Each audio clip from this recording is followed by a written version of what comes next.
Welcome back, everybody, to another deep dive. This time, we're going to be looking at discipline.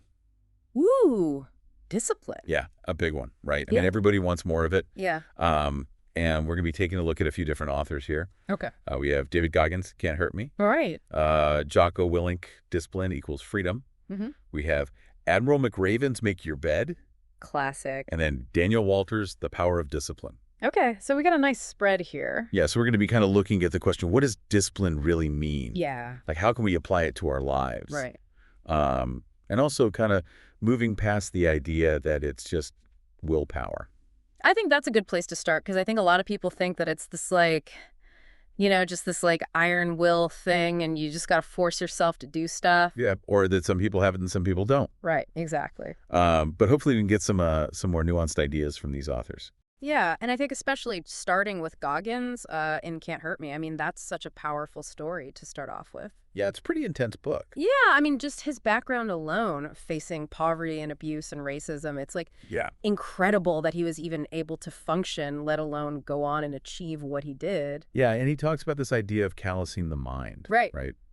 Yeah, and I think that's often misinterpreted. Like, people hear that and they think, oh, he's just trying to, become this emotionless robot or something. Right. But it's really about building resilience and being able to push past pain and self-doubt. Right. It's not about ignoring your emotions. It's about learning to manage them. Exactly. And he doesn't just talk about it in theory. He gives all these crazy examples, like the time he taught himself to swim, Oh, yeah, I remember that. even though he was terrified of water. Uh-huh. Or that time he ran 100 miles with hardly any training. Yeah, that's insane. I mean, come on. Yeah, and that really gets at his 40% rule, right?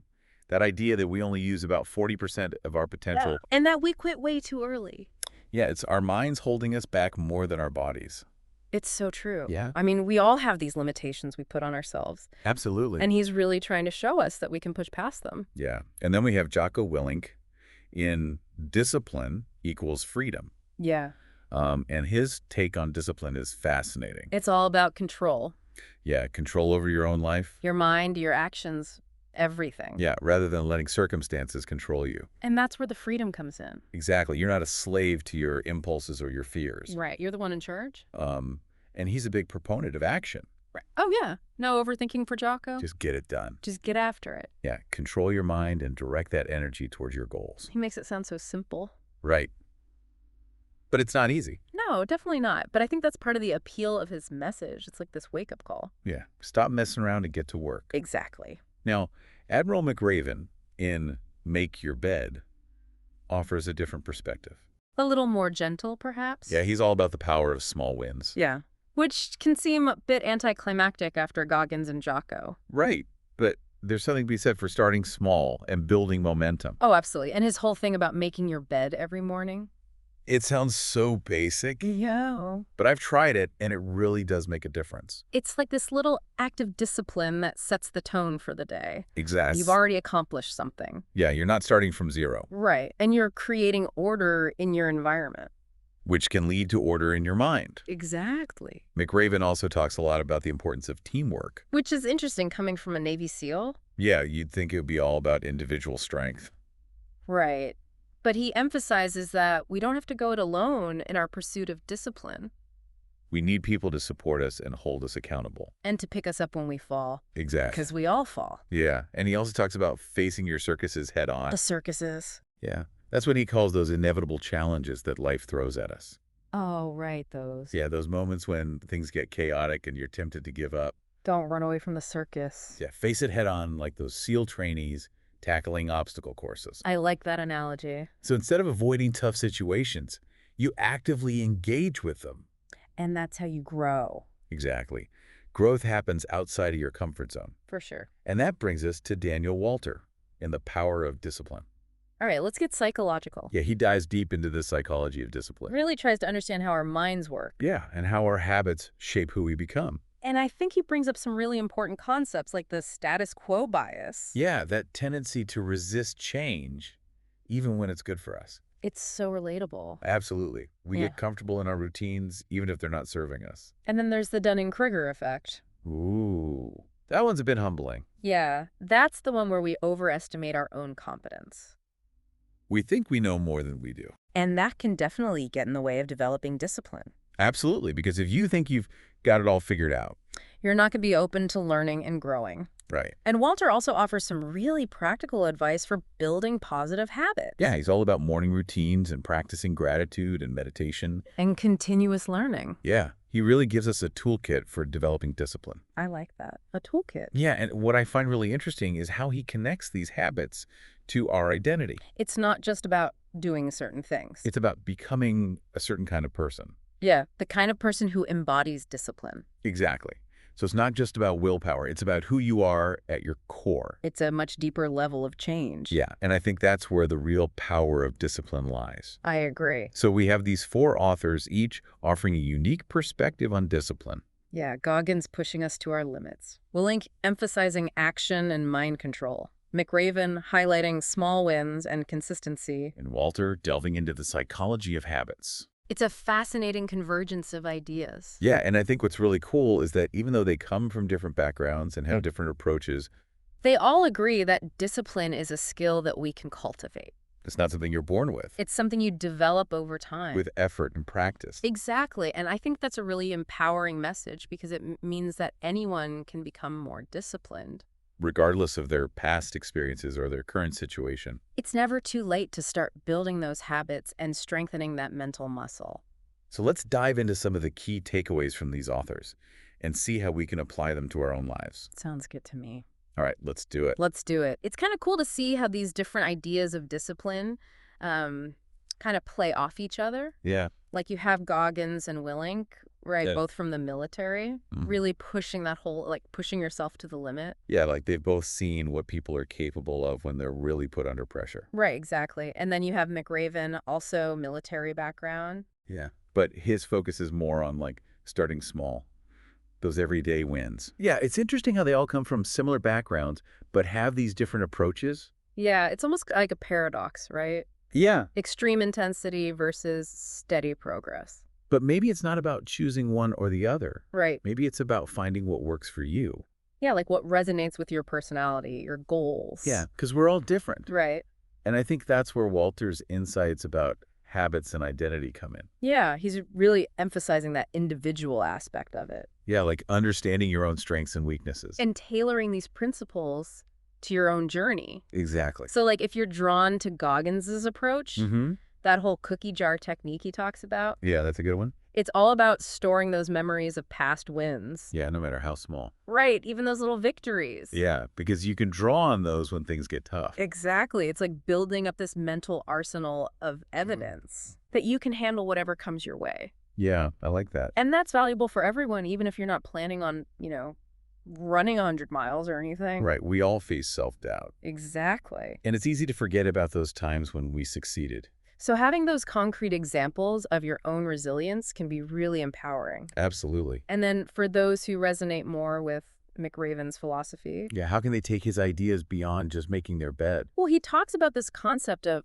facing your circuses head on. The circuses. Yeah, he uses that term to describe those inevitable challenges, Oh, right, like those moments when things get chaotic and you just want to give up. Exactly. So it's about shifting your mindset from avoidance to engagement. Yeah, instead of running away from those tough situations, you lean into them. Like those SEAL trainees tackling obstacle courses. Right, face your fears head on. And McRaven really believes that that's where the most growth happens. Outside your comfort zone. Exactly. And that actually ties in nicely with Willink's emphasis on controlling your mind. Oh, yeah, because when those circuses hit, it's easy to spiral into negative thinking. Where your mind starts telling you all these stories about why you can't do it. But Willink would say, discipline your mind. Focus on the task at hand and take action. Just get after it. Yeah, and so you have McRaven saying, face your challenges, and Willink saying, control your mind. It's a powerful combination. Yeah, but where does Walter's focus on habits and identity fit into all of this? Well, I think Walter reminds us that discipline isn't just about those isolated acts of willpower. It's about building a foundation of positive habits that support your goals. Yeah, like making those habits so ingrained that they become part of who you are. Exactly. And that requires understanding those psychological barriers he talks about. Like the status quo bias. Yeah, that can be a sneaky one. Yeah, because it's not always obvious. It's the subtle resistance to change, even when we know it's good for us. And then there's the Dunning-Kruger effect. Oh, yeah, that one's a humbling one. Yeah, because it's easy to overestimate our own abilities. And to think that we've got it all figured out. When in reality, we probably have a lot more to learn. Exactly. And that humility is crucial on the path to discipline. Yeah, because it keeps us open to feedback and new information. And to continuous improvement. So it's not just about pushing harder or being more consistent. Right. It's also about understanding the mental game. The internal dynamics that can either sabotage us or propel us forward. Exactly. And I think all four authors, despite their different approaches, agree that discipline is not an innate quality. It's not something you're born with. It's a skill of practice. Something we can cultivate and strengthen over time. And that's a really empowering message because it means that anyone can become more disciplined. Regardless of their past experiences or their current situation. Exactly. It's never too late to start building those habits and strengthening that mental muscle. So now the question becomes, how do we actually put this wisdom into practice? Yeah, because it's one thing to read about, these amazing feats of discipline. Right. But it's another to apply them in our own lives. Yeah, to bridge that gap between theory and action. Because that's where the real work begins. Right. But we'll delve into some practical takeaways in just a moment. Okay, so we've talked a lot about these different approaches to discipline. Mm-hmm. But now let's get practical. Yeah. How can we actually start applying this stuff in our own lives? Right. Like, what can we do today to become more disciplined? Well, I think a good place to start is with Goggins's 40% rule. Yeah, that's a powerful concept. It's all about challenging those perceived limitations. Like those moments when you feel like giving up. Exactly. Ask yourself, have I truly reached my limit, or is my mind just telling me to stop? It's like pushing through that mental barrier. And tapping into those hidden reserves. Yeah, because we often have more in us than we think. And then there's Willink's advice about taking action. Oh yeah, just get after it. Stop overthinking, stop making excuses, and just start. Even if it's a small step. Right, just build that momentum. And that reminds me of Walter's idea about conditioning. Oh, yeah. Like training ourselves to associate positive feelings with tasks we typically dread. It's like hacking your brain's reward system. Yeah. What if we blast our favorite music during a workout?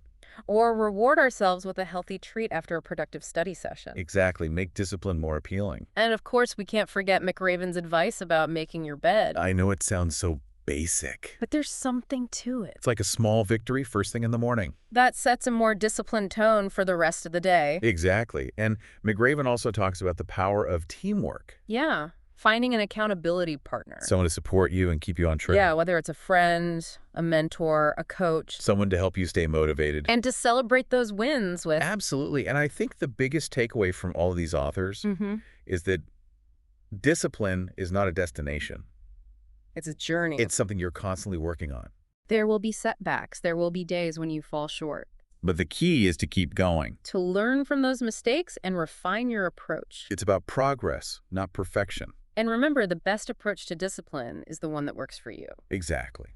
So take inspiration from these authors, experiment. Find what fits your personality, your goals. Your life. And before we wrap up, I'd like to leave you with one final thought. Okay. It's inspired by Goggins' cookie jar. I like this. Think back on your life, those moments when you faced challenges and came out stronger. Yeah. What experiences can you draw on to fuel your future discipline?